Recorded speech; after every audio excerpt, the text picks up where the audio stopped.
Hey guys, we're going to start something new on the Facebook page. Every Tuesday we're going to call it Tackle Tip Tuesday.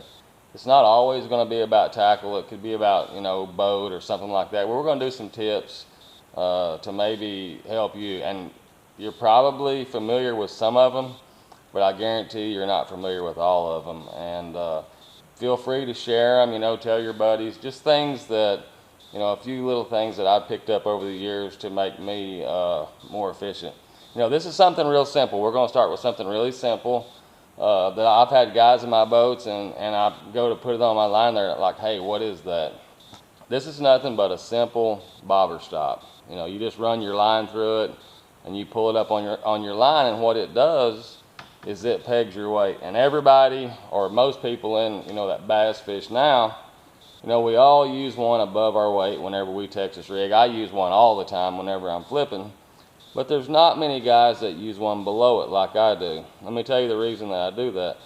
First of all is it keeps the weight separate from my bait. See how, it kind of rolls there. It gives it just a little bit more action. And second of all, when I'm flipping this thing and I pull it up to a limb, what happens is if you don't have it there, that limb is going to push your weight down, and it's going to push the top of that bait down on your hook, and you're going to spend time fixing that. Just something something to keep in mind. I use a bobber stop for a lot of things. If I'm swimming a jig and hydrilla, I'll put one above that knot there just to keep that grass and slime from catching the knot. It just kind of makes it a little bit more weedless. But you can try that one above and below. I use, whenever I'm flipping a big weight, like 1.5 to 2 ounce, a lot of times you can burn a bobber stop in just an hour or two. So like on a big weight, you can see there I have 2 in front of that, and that just locks that big weight up there.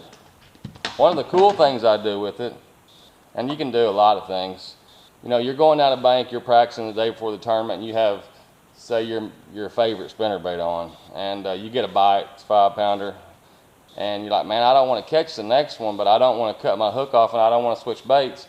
All you have to do is just simply, take a bobber stop like that right there and just push it up on the nose of the hook, and that creates, there's no point there. And what happens is when that fish bites it, as long as you don't lean back and try to catch him, he's going to, eventually you're going to be able to shake him off. Now, if I thought I found the mother lode, I probably would cut the hook off, but that's something simple. Like if I'm practicing an event, I want to catch one or two out of an area. I catch one, I can simply put a bobber stop on, keep fishing, go to the next area, pull the bobber stop off, and catch the next one. So hopefully this tip helps you catch a few more fish.